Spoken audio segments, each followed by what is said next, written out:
Hello students, मैं करतार सिंह तंवर आपका English की क्लास में हार्दिक अभिनंदन करता हूं। I welcome all of you guys. दोस्तों, आज की क्लास में मैं आपके लिए एक बिल्कुल नया टॉपिक लेकर आया हूं। लैंग लैंग्वेज जब पढ़ाते हैं इंग्लिश तो उसमें क्या क्या डिफिकल्टीज होती है, डिफिकल्टीज इन लर्निंग इंग्लिश। ये टॉपिक आपका रीच जो प्री एग्जाम होता है उसमें भी है, जिसको आप पहले आरटेट या रीट कहते थे, और अभी ये जो अपना रीट का मेंस का एग्जाम होगा, चाहे फिर वो लेवल 1 का हो और चाहे लेवल 2 में इंग्लिश का हो, उसमें भी इस सिलेबस में टॉपिक है अपने डिफिकल्टीज इन लर्निंग इंग्लिश। इसमें साथ में दो टॉपिक और हमारे सिलेबस में दिए हुए हैं, एक तो रोल ऑफ होम लैंग्वेज और मल्टीलिंगुअलिज्म। तो इन तीनों टॉपिक के बारे में हम अलग अलग पढ़ेंगे। सबसे पहले हम बात करना चाह रहे हैं difficulties in learning English. English learning में क्या क्या डिफिकल्टीज हैं, इंग्लिश सीखने में क्या क्या दिक्कत होती है, इंग्लिश पढ़ाने में क्या क्या दिक्कत होती है, तो उन सब पे हम बात करने वाले हैं। इसका थोड़ा बहुत हमने रिमीडियल टीचिंग वगैरह में भी देखा था, और भी कई हमने प्रिंसिपल्स में भी बात की थी इनके ऊपर, और आज ये पर्टिकुलर एक टॉपिक आपके लिए आया है। ठीक है दोस्तों, तो क्या क्या डिफिकल्टीज हैं और क्या क्या बातें होती हैं, तो हम बात करते हैं। इसमें देखो, हमें जब इंग्लिश सीखते हैं तो कई दिक्कतें हैं। आपको प्रोनाउंसिएशन में प्रॉब्लम आती है, ग्रामर के रूल्स बहुत ज्यादा हैं, ये चूंकि अपने आसपास माहौल नहीं है तो उसकी भी एक सीखने में दिक्कत आती है। इसके अलावा हमारा इंग्लिश पढ़ने के लिए एटीट्यूड भी काफी नेगेटिव है, और डरे डरे हुए हम हमेशा रहते हैं इंग्लिश से। पढ़ाने के इंग्लिश पढ़ाने के पुराने तरीके हैं, स्कूल में फैसिलिटीज नहीं है, टीचर्स ट्रेंड नहीं है, स्टूडेंट्स का एटीट्यूड काफी नेगेटिव है। हमारे इंग्लिश पढ़ाने का जो प्रोसेस है, इंग्लिश कब शुरू की जाए कब खत्म की जाए, उनका भी सही चीजें हमारे यहाँ नहीं है। तो इन सब चीजों से हमें दिक्कत आती है, ठीक है ना। तो देखिए, difficulties in learning English. English is a very distinguished role, बहुत ही विशेष इसका रोल होता है, डिस्टिंग्विश्ड रोल होता है to bring the world together. पूरी दुनिया को एक साथ लाने में इंग्लिश का बहुत बड़ा रोल है। अगर आपको ध्यान हो तो पूरी दुनिया में कहीं भी चले जाए इंग्लिश बोली जाती है, तो आपको लोगों से बात करना हो, कनेक्ट होना हो, तो इंग्लिश बहुत जरूरी होती है। ये दुनिया को जोड़ने की एक लैंग्वेज है। Although the interest of people to learn English language is increasing day by day, और आजकल डे बाय डे इंग्लिश सीखने का जो ट्रेंड है वो भी बढ़ता जा रहा है, ठीक है। यट फिर भी इंटरेस्ट बढ़ता जा रहा है, उसके बावजूद भी there are various challenges of which English teacher has to face. कई सारे चैलेंजेस हैं जिनको इंग्लिश का टीचर फेस करता है while teaching this foreign language। इस फॉरेन लैंग्वेज को पढ़ाने के लिए टीचर काफी सारे चेंजेस जो है वो काफी सारे प्रॉब्लम्स फेस करता है, ठीक है। तो कई तरह की दिक्कतें हैं, कौन कौन सी दिक्कतें हैं देखते हैं तो हम लोग। ये तीन दिक्कतें ज्यादा है, प्रोनाउंसिएशन की, ग्रामर की और एटीट्यूड। प्रोनाउंसिएशन की अगर हम बात करें तो आपको ध्यान होगा दोस्तों, इंग्लिश ऐसी लैंग्वेज जो पूरी दुनिया में बोली जाती है, लेकिन इसकी बड़ी प्रॉब्लम क्या है कि कई एरियाज में बोली जाती है, तो वहाँ अलग अलग एरियाज में इन सबके प्रोनाउंसिएशन अलग अलग होते हैं। अगर हम मोटे तौर पर देखें तो एक तो ब्रिटिश इंग्लिश है, उसके प्रोनाउंसिएशन अलग है, और एक अमेरिकन इंग्लिश है, उसके प्रोनाउंसिएशन अलग है। जैसे ब्रिटिश वाले बोलेंगे आर्मी, लेकिन अमेरिकन वाले बोलेंगे आर्मी। ब्रिटिश वाले बोलेंगे शेड्यूल, और अमेरिकन वाले बोलेंगे स्केड्यूल। ब्रिटिश वाले बोलेंगे आइदर नाइदर, जबकि अमेरिकन बोलेंगे ईदर नीदर। इसके अलावा ऑस्ट्रेलियन इंग्लिश अलग है, अफ्रीकन साउथ अफ्रीकन इंग्लिश अलग है, इंडियन इंग्लिश अलग है, ठीक है। तो सब अलग अलग एरियाज के एक्सेंट अलग अलग है, प्रोनाउंसिएशन अलग अलग है।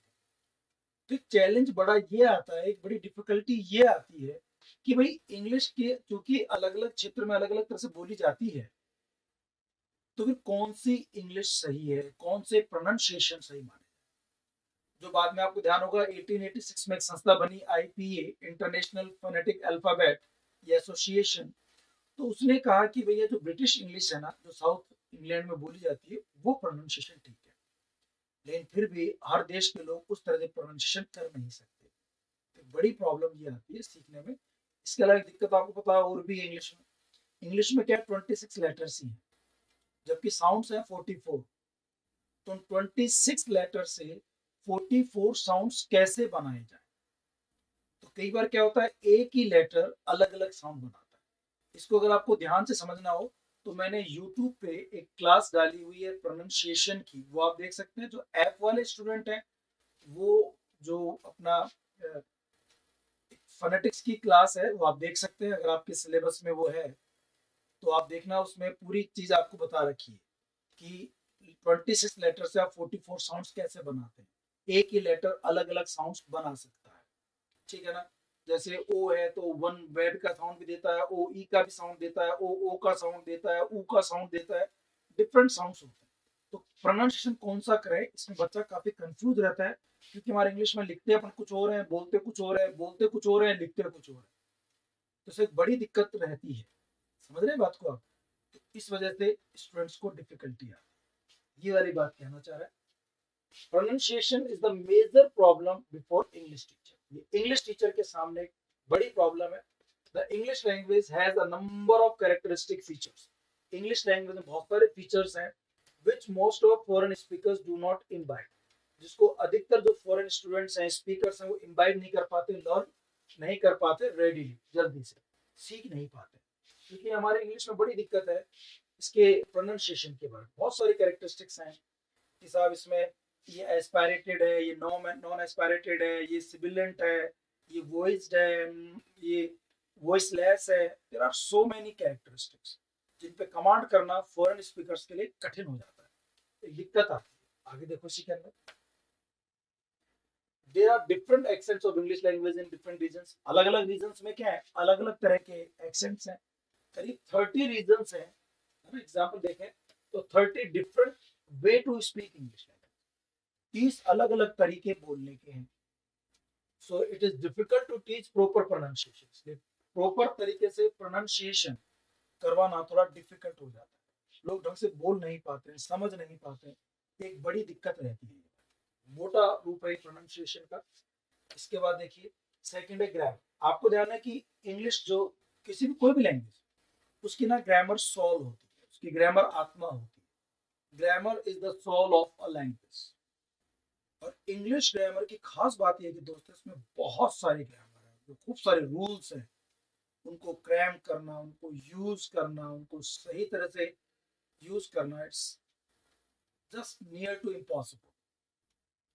तो बच्चे ना बड़े पजल्ड हो जाते हैं, कंफ्यूज हो जाते हैं, और उनको ये लगता है कि हम इंग्लिश लैंग्वेज सीख नहीं पाए, बड़ी दिक्कत पैदा करते हैं। ग्रामर की बात है किसमें है, it is an assumed fact that grammar is the soul of language. सब जानते हैं कि ग्रामर सोल होती है, बट कॉम्प्लिकेटेड रूल्स, बहुत कॉम्प्लिकेटेड रूल्स है, बहुत कठिन रूल्स हैं, एंड रेगुलेशंस हैं, ऑब्स्ट्रक्शन जो बाधा उत्पन्न करते हैं टू लर्न इंग्लिश। इंग्लिश को लर्न करने के लिए ये बाधा उत्पन्न करते हैं। It seems tough language to students, और ऐसा ये ना लोगों के लिए, बच्चों के लिए टफ लैंग्वेज लगती है, तो लगता है कि टफ है, हम सीख नहीं पाए। ये एक बड़ी दिक्कत है, ठीक है ना। आगे बढ़ते, they have to struggle with these rules and regulations at the time of learning। बच्चा जब सीखता है तो उनको इन रूल्स और लर्निंग से बड़ी दिक्कतें पैदा होती है, वो थोड़ा सा मुसीबत फील करता है, डिफिकल्टी फील करता है। एक्सेप्ट दिस, इसके अलावा there are two types of English language. दो तरह की इंग्लिश लैंग्वेज होती है, एक तो ब्रिटिश और एक American. The noted fact is that both are quite different from each other, और दोनों एक दूसरे से बिल्कुल अलग अलग है, कई जगह अलग अलग है, इनके रूल्स अलग अलग हो जाते हैं। So students feel totally confuse, इसलिए स्टूडेंट्स को बड़ा कंफ्यूजन लगता है। जैसे हम स्कूल में पढ़ाते हैं, जो इंग्लिश है वो ब्रिटिश इंग्लिश होती है, लेकिन जब बच्चा मूवी देखता है, गाने सुनता है, तो अमेरिकन इंग्लिश, वो हॉलीवुड है। तो बच्चा बड़ा कंफ्यूज होता है कि यार सर तो बता रहे थे आइदर, और हमने मूवी में अंग्रेज को बोलते हुए सुना इधर, अरे वो अंग्रेज नहीं है, वो अमेरिकन है, वो इधर ही बोलेगा, लेकिन स्टूडेंट कंफ्यूज हो जाता है। ये दिक्कत रहती है इसके अंदर, ठीक है ना। आगे बढ़ते हैं, एटीट्यूड। हमारा जो इंग्लिश के प्रति एटीट्यूड है ना, वो भी नेगेटिव है। एक तो देखो सबसे बड़ी बात इसका हिस्टोरिकल रीजन है। आपको ध्यान होगा हमारे यहाँ इंग्लिश ब्रिटिशर्स लेकर आए थे, ब्रिटिश रूलर्स लेकर आए थे, और उनके साथ क्या था कि चूंकि हमारे रूलर थे तो हमें डर के मारे उनकी इंग्लिश सीखनी पड़ती थी, समझनी पड़ती थी, उनको अप्रिशिएट करना पड़ता। लेकिन जब देश आजाद हुआ, जब अंग्रेज लोग चले गए, तो हमारे यहाँ डिमांड उठी कि भाई अंग्रेजी भी चली जानी चाहिए। लेकिन नेहरू, डॉक्टर राधाकृष्णन, इन जैसे विद्वानों ने कहा कि इंग्लिश रहनी चाहिए, English is the window to knowledge, library language के रूप में रहनी चाहिए। तो रख तो ली, लेकिन लोगों का इंग्लिश लैंग्वेज के प्रति एटीट्यूड नेगेटिव ही रह गया। उनको लगा कि हमारे जो कन्क्वेरर थे, जो हमारे शासक थे, ये उनकी लैंग्वेज है तो हम क्यों बोले। वो नफरत करते हैं, नेगेटिव एटीट्यूड उनके अंदर है। ये भी आपको इंग्लिश सीखने में थोड़ी सी दिक्कत पैदा करते हैं, ऑब्स्टिकल्स एंड डिफिकल्टीज के रूप में नजर आते हैं। There are so many people in the world who are terrified by English. बहुत सारे लोग हैं जो इंग्लिश से डरते हैं, बहुत सारे लोग। The chief reason of it is historical. इसका चीफ सबसे बड़ा रीजन है हिस्टोरिकल। जो हमारे ब्रिटिश कन्क्वेरर थे ना, ये उनकी लैंग्वेज थी और उनको रेस्पेक्ट करते थे डर के मारे। टेरर एंड रेस्पेक्ट उनके लिए था हमारे, तो इसलिए यूज करते थे। वेस्टर्न पीपल, जो पश्चिमी देशों के जो लोग हैं, enjoy डेवलपमेंट एंड प्रॉस्पेरिटी। वो जो अंग्रेज लोग हैं, जो जापानी हैं, जापानी क्या मतलब ईस्टर्न सॉरी वेस्टर्न कंट्रीज के लोग हैं, यूरोपियन जो लोग हैं, अमेरिकन जो लोग हैं, वो डेवलपमेंट है उनके वहाँ, प्रॉस्पेरिटी है, and they were placed high pedestal. और वो बिल्कुल ऊंचे पायदान पर थे, हाई पेडेस्टल पर है। As a result most of natives are terrified by English language. इसलिए अधिकतर जो लोग हैं इन ऊंचे लोगों से, ऊंचे लोगों की लैंग्वेज से डरे हुए रहते हैं, वो डरते हैं। ठीक है ना, तो ये एक बड़ा कारण है। ये एटीट्यूड वाली बात होगी।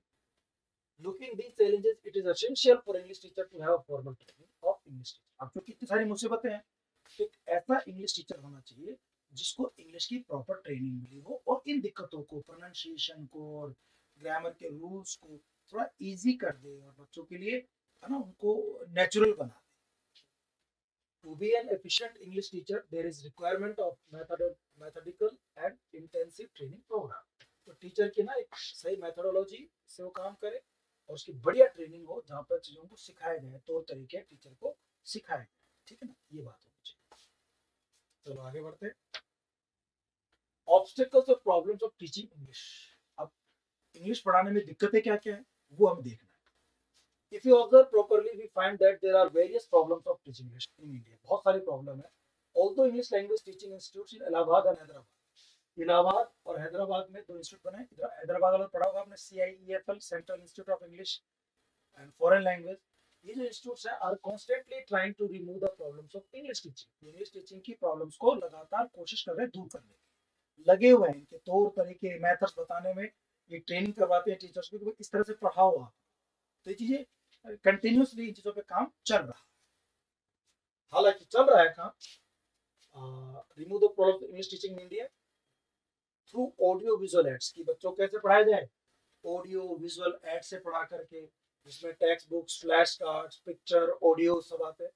यट फिर भी इतना सब कुछ होने के बावजूद भी there are some certain facts which are problems to teach English in India। फिर भी कुछ दिक्कतें आ रही हैं इंग्लिश को पढ़ाने में, इंडिया में सीखने में, टीचिंग में। वो क्या क्या है उनको हम लोग देखते हैं। ठीक है, तो देखिए देयर आर मेनी प्रॉब्लम्स। उसमें सबसे पहली प्रॉब्लम है neglecting the AIIMS of teaching English. English पढ़ाने के जो एम है उन्हीं को नेग्लेक्ट करना। अब आपको देखो, उसको पढ़ेंगे हम लोग, उससे पहले सुन लीजिए। आप बताइए इंग्लिश पढ़ाने का जो मेन एम है वो क्या है। English is a language and language is used to express or communicate your ideas, your feelings, your thoughts। ये काम होता है लैंग्वेज का, और उसके लिए लैंग्वेज बनी है। लेकिन हमारे यहाँ टीचर्स और स्टूडेंट्स, लर्नर दोनों ही इस एम को नेग्लेक्ट करते हैं। न तो टीचर का कोई ये एम होता है कि बच्चों को इंग्लिश बोलना, लिसनिंग, स्पीकिंग सिखा दे, रीडिंग, राइटिंग चारों स्किल्स पे उसको कॉम्पिटेंट बना दे। न तो टीचर इसके एफर्ट करता है और न लर्नर चाहता है। दोनों चाहते हैं कि बाय हुक और by crook, anyhow, by fair और फाउल मींस, बस वो एग्जाम पास करे। तो टीचर भी क्या करता है, आपको इंपॉर्टेंट चीजें, important paragraphs, letters, application, stories बता करके, क्वेश्चन आंसर बता करके आपसे वो बताता है ये याद कर लो, तुम्हारे इतने मार्क्स आ जाएंगे, तुम पास हो जाओ। और लर्नर भी ये चाहता है कि सब हमें पूरी किताबें नहीं पढ़नी है, हमें पूरी ग्रामर नहीं पढ़नी है, हमें तो आप ही बता दो कि हम कैसे इंग्लिश में पास हो जाए। दोनों का ही एम बस यही रह जाता है। अब ऐसा एम रहेगा, अगर आपका एम इंस्ट्रूमेंटल रहेगा, मोटिवेशन, तो आप थोड़ा ही सीखोगे। अगर आपका मोटिवेशन जो है, अगर वो इंटीग्रेशनल है, पूरा सीखना चाहते हो, तो आपकी इंग्लिश बढ़िया मजबूत होगी। ये बड़ी दिक्कत है हमारे यहाँ इंग्लिश सीखने में कि हमारा एम नेग्लेक्ट कर रहे हैं। हम लैंग्वेज के रूप में सीख ही नहीं रहे। हम लैंग्वेज के रूप में ना सीख करके इंग्लिश को एक सब्जेक्ट के रूप में सीख रहे हैं, पास होना चाहते हैं। ये बड़ी प्रॉब्लम, सबसे बड़ी प्रॉब्लम है। The teaching of English in India is not in accordance with the aims of teaching English। English पढ़ाने के जो एम्स है ना, उनके अकॉर्डिंग हमारे यहाँ की टीचिंग नहीं है। ये बड़ी दिक्कत है। Many times neither the teacher nor the students are acquainted with the aims of learning. न तो टीचर को पता है एम क्या है और न लर्नर को पता है, दोनों को ही, ना स्टूडेंट को न teacher. The teacher only want that student should pass the examination. Teacher केवल यही चाहता है कि उसका स्टूडेंट एनी हाउ परीक्षा पास करे। The main aims in the way get neglected. तो मेन जो एम होता है इंग्लिश का LSRW, listening reading, listening speaking reading और राइटिंग, वो जो एम्स है वो नेगलेक्ट करते हैं। कम्युनिकेशन, एक्सप्रेशन, बातचीत, फ्लुएंसी, कम्युनिकेटिव कॉम्पिटेंस, वो सब तो कहीं साइड में रह जाता है। ये बड़ी दिक्कत है हमारे यहाँ इंग्लिश सीखने में। आगे बढ़ते हैं दोस्तों। दूसरा, place of English in school curriculum. हमारे स्कूल करिकुलम में इंग्लिश का प्लेस क्या होना चाहिए। अब आपको ध्यान होगा, अगर मैं आपसे बात करूं अभी और आपसे पूछूं तो आप मन ही मन जवाब देना। आप बताइए अपने से कितने स्टूडेंट ऐसे हैं जिन्होंने इंग्लिश 6th क्लास से पढ़ना शुरू। कई जगह ऐसी भी है जहां इंग्लिश 6th क्लास से उन्होंने पढ़ना शुरू किया। कुछ स्टूडेंट ऐसे जिन्होंने 3rd क्लास से इंग्लिश पढ़ना शुरू किया था, किसी ने 1st से, कुछ ऐसे जिनके घर से ही इंग्लिश शुरू हो गई थी और स्कूल में जब पहली बार गए नर्सरी में, LKG में, तब भी उनके वहां इंग्लिश चलती थी। इट मीन्स आप इंग्लिश बचपन से सीख रहे हैं कि 6ठी क्लास से सीख रहे हैं, एक बड़ी दिक्कत है। एक प्रॉपर यूनिफॉर्म पॉलिसी नहीं। दूसरा क्या है कि इंग्लिश कुछ जगह 12वीं के बाद खत्म हो जाती है, कुछ जगह 12th के बाद, जब फर्स्ट ईयर में कॉलेज में आते हो तो उसमें पास कर लो, एक साल में बस केवल पास कर लो, आपको सेकंड ईयर और फाइनल पढ़ने की जरूरत नहीं है। पहले साल में पास, राजस्थान यूनिवर्सिटी में है, कई अधिकतर यूनिवर्सिटीज हैं, उनमें ऐसा ही होता है कि आप फर्स्ट ईयर में पास नहीं कर पा रहे, सेकंड ईयर में कर लेना, सेकंड ईयर में नहीं कर पा रहे तो आप 3rd ईयर में कर लेना, फाइनल में भी नहीं कर पा रहे तो एक बार और चांस मिल जाएगा।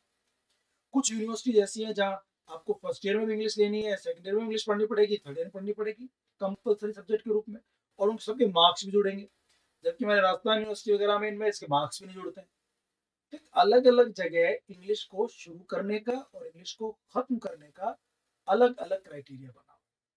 तो कुछ बच्चों की इंग्लिश तो अच्छी हो जाती है, कुछ बच्चों को इंग्लिश में दिक्कत महसूस होती है। जहां आप लेट शुरू करोगे इंग्लिश और जल्दी खत्म कर दोगे, वहां स्टूडेंट इंग्लिश में एक्सपर्ट नहीं हो पाएगा। ये एक बड़ी दिक्कत है। The place of English in school curriculum, the problem of giving a proper place to English in school curriculum is still untaken. आज तक उसका करिकुलम में क्या स्थान होना चाहिए इंग्लिश का, अनटेकन है। Following questions need two answers. ये कुछ क्वेश्चंस हैं जिनके आंसर्स की जरूरत है। एक तो from which class should the study of English start. कौन सी क्लास से इंग्लिश की स्टडी स्टार्ट हो। अब तो ये लगभग लगभग यूनानिमसली सबने डिसाइड कर लिया कि सिंस स्टार्ट, जिस दिन पहले दिन आपका क्लास होना उसी दिन से आपको लैंग्वेज सीखना चाहिए, क्योंकि आप शुरू से पढ़ोगे तभी अच्छी लैंग्वेज आएगी। एक एज होती है आपकी 5 ईयर 6 ईयर के बच्चों की, उसमें लर्निंग उसकी बहुत ज्यादा होती है, बल्कि घर से ही शुरू कर देना चाहिए उसको। नोज, ईयर, वाटर, ये कुछ वर्ड तो सिखा देने चाहिए लैंग्वेज जो सिखाना चाहते हो। एक तो किस क्लास से शुरू किया जाए, और शुरू किया जाए तो अप टू विच क्लास, खत्म कौन सी क्लास तक हो जाना चाहिए, फर्स्ट ईयर में खत्म हो, सेकंड ईयर में, 12th के बाद ही खत्म हो जाए। Should English be a compulsory subject, क्या इसका कंपलसरी बनाया जाए। जैसे राजस्थान यूनिवर्सिटी में कंपलसरी है, फर्स्ट ईयर पढ़ना पड़ेगा, लेकिन सेकंड ईयर और फाइनल में नहीं, और मार्क्स भी नहीं जुड़ेंगे। ये भी एक अलग अलग जगह अलग अलग प्लेस है इसका। इफ यस, अगर कंपलसरी रखना ही है तो up to which class should it be a compulsory subject. तो कौन सी क्लास तक रखें, first year, second year, final, कहाँ तक रखा जाए उसको, या 12वीं तक रखा जाए। ये सब कुछ क्वेश्चंस हैं जिनके जवाब सही मिले और एक यूनिफॉर्म पॉलिसी होनी चाहिए। तो देखिए आगे आप, पुअर कंडीशन ऑफ क्लासेस। कई बार ना क्लासेस की कंडीशन भी पुअर होती है, बहुत अच्छी क्लास ना होने की वजह से आपको दिक्कत आ सकती है, क्योंकि इंग्लिश एक सोफिस्टिकेटेड सब्जेक्ट है। इसके लिए एक वैसा माहौल होना चाहिए, इंग्लिश एटमोसफियर होना चाहिए। तो क्लास की अगर स्थिति खराब होती है, मतलब ओवर क्राउडेड क्लास है, शॉर्टेज ऑफ बिल्डिंग है, बिल्डिंग नहीं है, फर्नीचर पूरा प्रॉपर नहीं है, बैठने के लिए सीटिंग अरेंजमेंट्स नहीं है, नीचे बच्चे बैठते हैं, फर्श पे बैठते हैं, तो प्रॉपर तरीके से एंजॉय नहीं कर पाएंगे स्टडीज को। ओवर क्राउडेड क्लासेज है तो आप एक एक बच्चे पे ध्यान नहीं दे पाओगे। इन सब से हिंडर, मुसीबत पैदा होगी, दिक्कत पैदा होगी, रुकावट पैदा होगी, डिफिकल्टी फील करेंगे आप लैंग्वेज लर्निंग के अंदर। 3 रीजन है, तीनों के बारे में देखिए आप। ड्यू टू ओवरक्राउडेड क्लासेस, अगर ओवरक्राउडेड क्लासेस है, the teacher is not able to tackle individual problems. तो टीचर जो है ना एक एक बच्चे की इंडिविजुअल प्रॉब्लम्स को टेकल नहीं कर पाता है। Due to shortage of buildings, अगर बिल्डिंग्स की शॉर्टेज है और लैक ऑफ फर्नीचर, तो स्टूडेंट्स ओपन फील इनकन्वीनियंट, बच्चों को बड़ा अजीब फील होता है, बच्चों को बाहर बैठा देते हो, पेड़ पौधों के नीचे बैठा देते हो, तो बेचारा बच्चा तो पढ़ाई करने के बजाय ठंडी हवा या धूप से जूझ जूझ रहा है, या वो बर्ड्स को देख रहा है वहाँ चोंच लड़ाते हुए, या वो गिलहरी को उछल कूद करते हुए देख रहा है, ठीक है ना, तो उसको पढ़ाई मन नहीं लगेगा, उसको इनकन्वीनियंट अजीब सा फील होगा, and their attention is distracted from learning, और उनका ध्यान जो है बार बार लर्निंग से डिस्ट्रैक्ट होगा, बैठने की सही व्यवस्था नहीं तो उसकी बॉडी प्रॉब्लम करेगी, ठीक है ना, अगर और क्राउडेड क्लासेज है तो उस पर टीचर ध्यान नहीं दे पाएगा, कई तरह की दिक्कत है, इनसे डिफिकल्टीज महसूस होती है, ठीक है ना। तो ये बात हो गई, आगे बढ़ते हैं हम लोग। ओल्ड मेथड ऑफ टीचिंग, आज भी इंग्लिश पढ़ाने का वही पुराना ढर्रा जो लॉर्ड मकोली ने 1885 में शुरू किया था, 2 फरवरी को, वो आज 200 साल पुराना तरीका मेथड आज भी चला रहा है।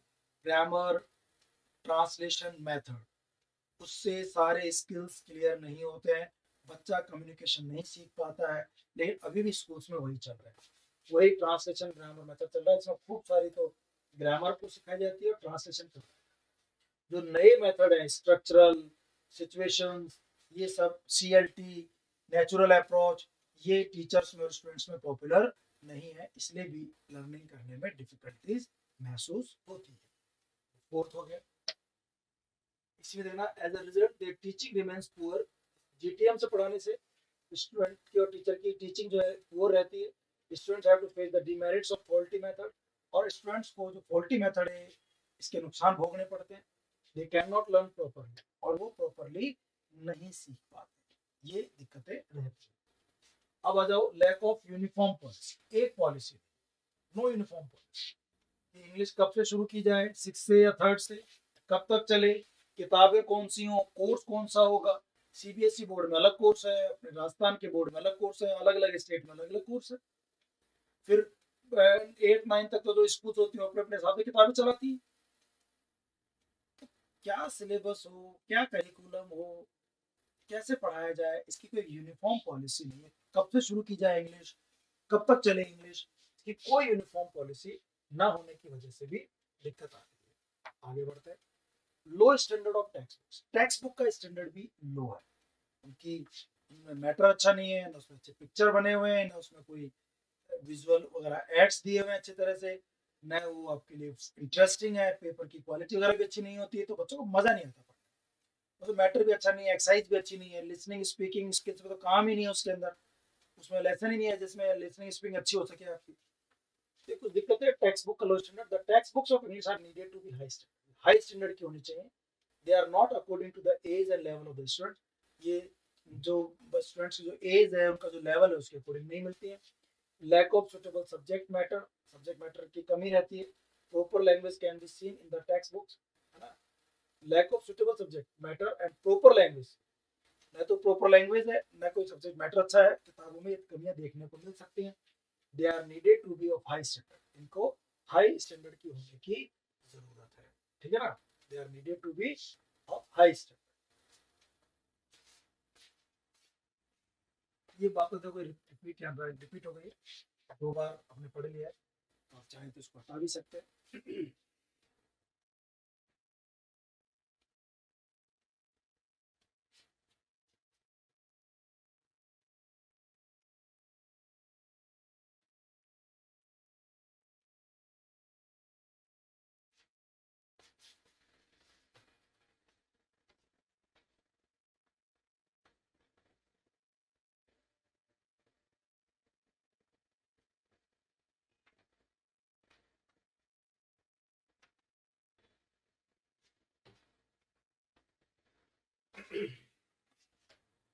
आगे देखिए, good printing, selection and gradation of vocabulary, language, style, exercises, summary of English stories related to Indian civilization and culture, ये सब होना चाहिए, है ना, गुड प्रिंटिंग होनी चाहिए, सिलेक्शन ग्रेडेशन, कौन सी कहानियां, कौन से लेसन सेलेक्ट करें, कौन सी वोकैब सेलेक्ट करें, वोकेबुलरी वगैरह ग्रेडेड होनी चाहिए, language, style, exercise, summary of English stories related to Indian civilization, ये तो इंग्लिश जो कल्चर के हिसाब से नहीं होनी चाहिए, इंडियन सिविलाइजेशन इंडियन कल्चर के हिसाब से हो, ताकि बच्चों को पढ़ने में मजा आए।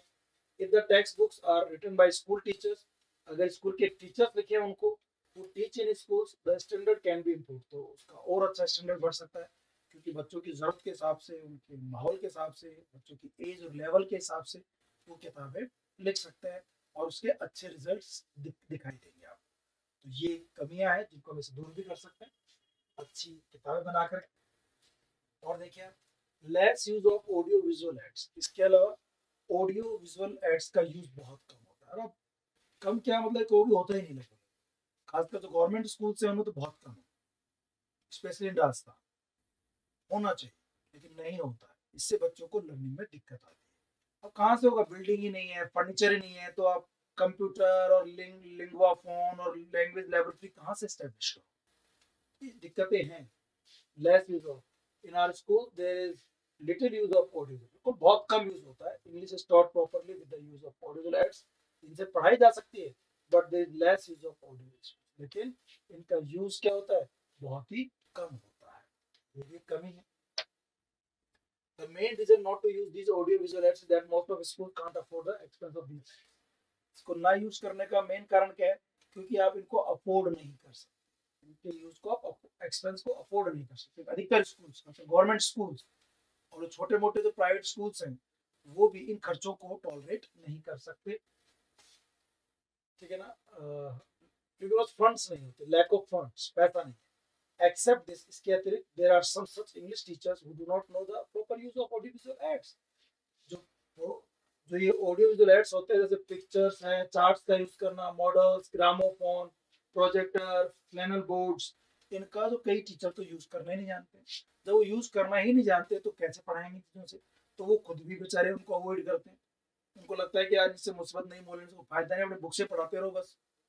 इन वजहों से काफी दिक्कतें आती हैं बच्चों को पढ़ने में, जबकि इनका यूज होना चाहिए, ऑडियो विजुअल एड्स का यूज होना चाहिए, तो टीचर नहीं कर पाते क्योंकि वो प्रॉपर यूज करना नहीं आता, ये भी एक दिक्कत है।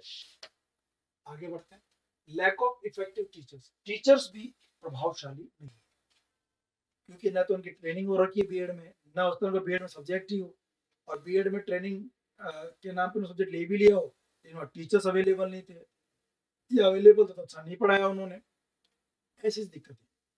तो ट्रेन टीचर्स नहीं, कई ऐसे इंग्लिश पढ़ा रहे हैं जो बीएड भी नहीं कर रखा उन्होंने, बड़ी दिक्कत है। Lack of effective teachers, according to professor V K Gokak, उन्होंने कहा the fundamental years for the teaching of English in schools are in the hands of teachers.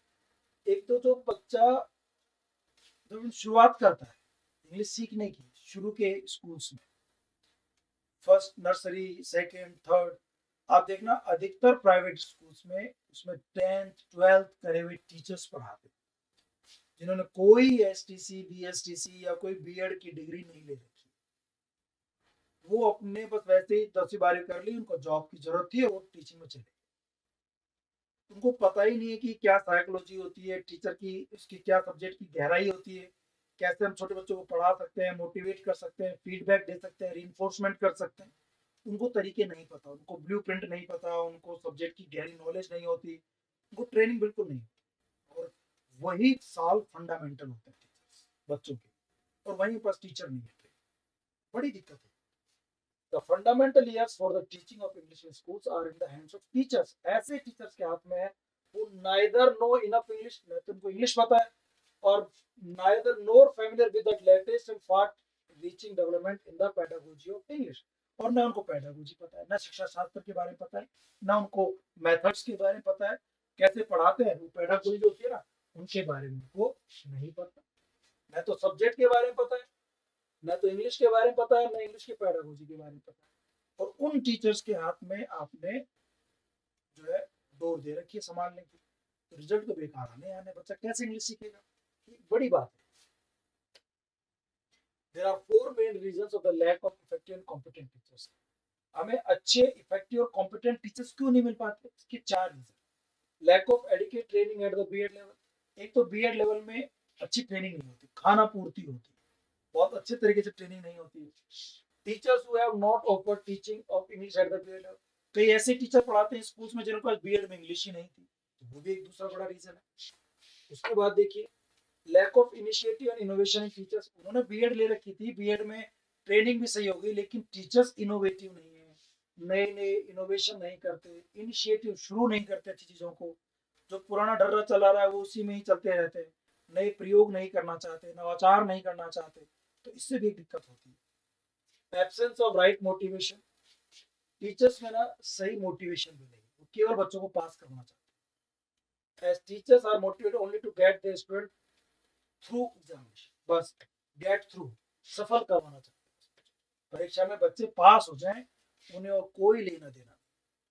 तो नो कोई इनिशिएटिव, न कोई इनोवेशन, न कोई मेहनत, बस केवल टिक करवा दिए, ये पढ़ लेना, पास हो जाओ, इतना सा काम टीचर का रहता है। और स्टूडेंट भी कहीं ना कहीं उन चीजों से खुश रहते हैं। हालांकि सारे स्टूडेंट को पता ही नहीं है प्रोसेस क्या है पढ़ने पढ़ाने का, तो वो तो जैसा उनको पढ़ाया था वैसे पढ़ लेते हैं। ये कुछ दिक्कतें हैं अच्छे टीचर्स ना होने की, और ये सब चीजें कारण है उसके पीछे, इससे बच्चा कमजोर रह जाता है। प्रोफेसर आर एल मेहता ने कहा, हिज सोल एम, हिज मतलब टीचर, टीचर का सोल एम होता है to get the peoples through the exams, बच्चों को परीक्षा से पास करवाना, बाय फेयर मींस और फाउल, चाहे साधन सही अपनाना पड़े और चाहे साधन गलत अपनाना पड़े, कैसे भी करके आपको बच्चों की ओर क्या करवाना है, पास करवाना है। The result is a graduate who can not right a correct sentences of English. इसका रिजल्ट क्या होता है, who can not right is correct sentence, जो सही सेंटेंस नहीं लिख सकता ऑफ इंग्लिश। एक ग्रेजुएट, ऐसा ग्रेजुएट तैयार होता है who can not right a correct sentence, sentences नहीं, ये लगा रखा है ना, तो जो एक सही सेंटेंस इंग्लिश का नहीं लिख सकता, ये उसका एक रिजल्ट रहता है। ऐसे स्टूडेंट तैयार करते हैं। और ये आप खुद भी जानेंगे कि कई बार आपको इंग्लिश बोलने के लिए कह दिया जाए, लिखने के लिए कह दिया जाए, तो हमें बड़ी दिक्कत आती है, हम नहीं कर पाते वो चीज।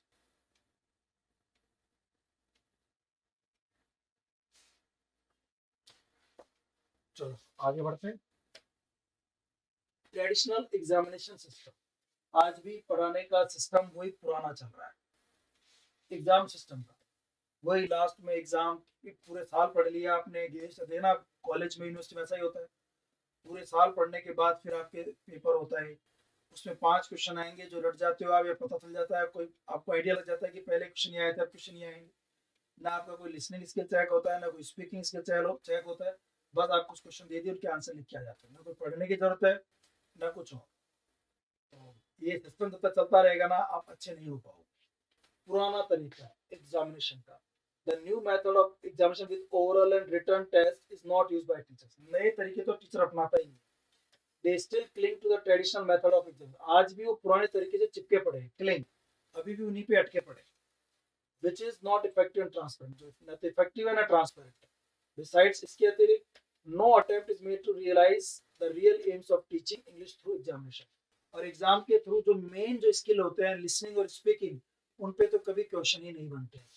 The actual learning of student can't be evaluated through traditional and old method of examination, इस पुराने तरीकों से बच्चे का सही टैलेंट आप नहीं परख सकते, दिक्कत है ट्रेडिशनल एग्जाम सिस्टम की, सही नहीं है। इसके अलावा lack of proper teacher training, सही ट्रेनिंग नहीं होती है, बात करें थोड़ी देर पहले, टीचर ट्रेनिंग जाते हैं तो ट्रेनिंग ना करके गाने बजाने मस्ती नेतागिरी इसी में लगे रहते हैं, ठीक है ना, तो वो ज्यादा ट्रेनिंग करते नहीं, करते तो यूज नहीं करते, दिक्कत है।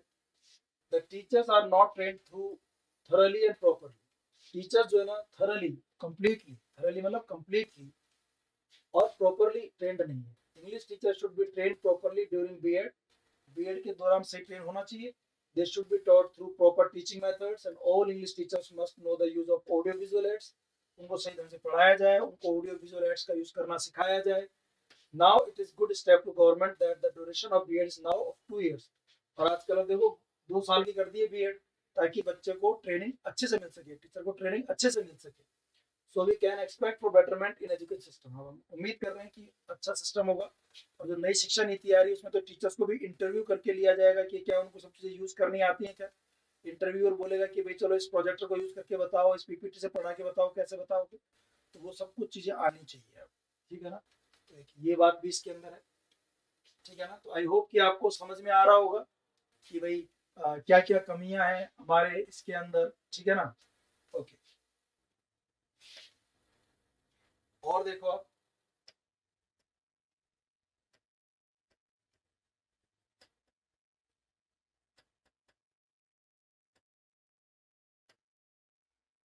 Lack of proper suggestive correction. एक क्या होता है कि जब स्टूडेंट पढ़ता है,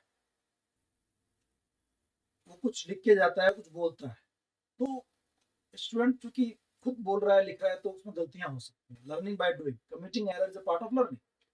गलतियां हो सकती हैं, लेकिन अच्छा टीचर वो है कि उसकी कमियों को बताए, उसमें करेक्शन करे और सजेशन दे, उसको सजेशन दे कि भाई आपको इसमें क्या करना चाहिए, आपका सही आंसर क्या होगा। ऐसे सजेशंस भी वो स्टूडेंट को दे। ठीक है ना। Lack of proper suggestive correction, ये कमी है, इस वजह से बच्चा कमजोर रहता है, डिफिकल्टी फील करता है। अगर शुरू से स्टूडेंट की कमियों को बताया जाए कि भाई तुम्हारे कैपिटल लेटर नहीं है, स्मॉल लेटर लिख दिया तुमने यहाँ पे, यहाँ कोमा लगाना है या सेमी कॉलन लगाना है, इस तरह की सारी कमियां जो है स्टूडेंट की दूर की जानी चाहिए। The exercise of students lack in suggestive correction, student की जो है उसके अंदर सजेस्टिव करेक्शन की कमी होती है टीचर के द्वारा। Exercise of students, student exercise करता है, कुछ काम करके लाता है, उसमें गोले बना करके टीचर बताए कि देखो यहाँ पर तुम्हें ये नहीं ये करना चाहिए, इस तरह के suggestions teacher they. All the exercise of students should be corrected, वो सही की जानी चाहिए, thoroughly, completely, and the correct forms for the mistakes must be written। और उसकी जो गलती है, मिस्टेक, उसकी सही फॉर्म क्या होगी, सही स्पेलिंग क्या होगी, सही ग्रामर क्या होगी, वो बताओ आप। देखो यहाँ पे ये गलती हो सकती है, इसको इस गलती ये है और इसको ये से सही करेगा। ये जरूरी, ये जब तक कमी रहेगी ना, बच्चा नहीं सीख पाएगा। When students make any error, जब बच्चा कोई भी एरर करे, during the writing or speaking any word, कोई वर्ड लिख रहा है, बोल रहा है, teacher should do correction immediately, तो टीचर को तुरंत उसका सुधार करना चाहिए। बाद में सुधार करोगे तो कोई फायदा ज्यादा नहीं होगा, तुरंत सुधार होना चाहिए, so that he may learn correctly, ताकि बच्चा सही सीख ले, उसकी आदत सही बने, गलत आदत ना सीखे। For example, student has written light, उसने एक वर्ड लिख दिया लाइट, the teacher must tell him the correct spelling of this word and write light. भाई लाइट की स्पेलिंग ये होती है, इसमें जी एच आता है, LITE नहीं होता। हम राइट स्पेलिंग लिख दे और उसकी कमी को क्या कर दे टीचर, दूर कर दे। ये काम होना चाहिए। बात समझ आ रही है आप लोगों को? ओके, आगे बढ़ते। लैक ऑफ लैंग्वेज लेबोरेटरी, एक लैंग्वेज लेबोरेटरी की हमारे यहाँ बहुत कमी है। ठीक है ना। जब फर्नीचर ही नहीं है, स्कूल बिल्डिंग ही नहीं है, तो लैंग्वेज लेबोरेटरी कहाँ से स्टैब्लिश की जाए। और जब तक ये नहीं होंगी तब तक बच्चे को सही प्रोनाउंसिएशन, जो सबसे बड़ी मुसीबत है, वो नहीं सही कर पाएगा, सीख पाएगा। और इसके अलावा ग्रामर में, रिसाइटेशन में, ड्रिलिंग में भी काफी काम आती है language laboratories, listening speaking skills के लिए। तो वो ना होने से उसकी जो मेन स्किल्स है वो डेवलप नहीं हो पाए। तो ये भी एक रीजन है कमजोर रहने का, डिफिकल्टीज का, lack of language laboratory. It is very important for teachers and students, बहुत इंपॉर्टेंट है, बट इट इज ट्रूथ, लेकिन सच भी है, there is no language laboratory in schools and teacher training institutions also। Important है, लेकिन सच ये है कि हमारे ऐसी कोई चीजें नहीं है, इससे दिक्कत आती है। आगे देखिए, इसी टॉपिक के अंदर कुछ कमियां हैं, इसमें लास्ट टॉपिक कह सकते हैं। इसके अलावा होम लैंग्वेज भी दिक्कत पैदा करता है, ज्यादा होम लैंग्वेज यूज करने से भी बच्चा परेशान रहता है, वो नहीं सीख पाता इंग्लिश। और मल्टीलिंगुअलिज्म में भी दिक्कत आती है, वो भी एक डिफिकल्टीज के रूप में भी देख सकते हैं, और उनसे कुछ फायदे भी है, तो उसको अलग से पढ़ाऊंगा। होम लैंग्वेज अलग से टॉपिक पढ़ेंगे, मल्टीलिंगुइज्म अलग से पढ़ेंगे। लास्ट टॉपिक देख लो, पूरा एनवायरमेंट। हमारे आसपास जो एनवायरमेंट होता है ना, वो इंग्लिश का नहीं, क्योंकि हमारी फर्स्ट लैंग्वेज है। हमारे आसपास तो फर्स्ट लैंग्वेज का माहौल है, जो पेरेंट्स, हमारे जो नेबर्स, फ्रेंड्स, कलीग्स, वो सब हमारी first language, mother tongue, native language. दिक्कत रहती है ये वाली। Poor environment. The challenge of acquisition poor environment refers to limitation of learning English language। English सीखने में लिमिटेशन है, कमियां है, क्लासरूम में भी, क्योंकि एक पीरियड रहता है बस इंग्लिश का, 30 to 35 मिनट्स का। उसके अलावा सारे पीरियड्स जो है वो आपके दूसरी लैंग्वेज में चलते हैं, वो हिंदी में चलेंगे, किसी और लैंग्वेज में चलेंगे। इस वजह से बच्चे को एक्सपोज करने का टाइम बहुत कम मिलता है, अपॉर्चुनिटी बहुत कम मिलती है। एनवायरमेंट ना घर पे मिलता है इंग्लिश का, ना स्कूल में मिलता है। तो जब उसको एनवायरमेंट नहीं मिलेगा तो उसको लैंग्वेज सीखने में दिक्कत आनी ही आनी। ये reason. As a conclusion, there is much to be done for the improvement of English teaching. English teaching में इंप्रूवमेंट करने की बहुत जरूरत है इन आवर कंट्री, हमारे देश में। ये कुछ लैंग्वेज डिफिकल्टीज हैं जिनको हमने अलग से पढ़ा। ठीक है दोस्तों, अगली क्लास में मैं आपके नए टॉपिक के साथ, till then bye bye and take care, चाओ।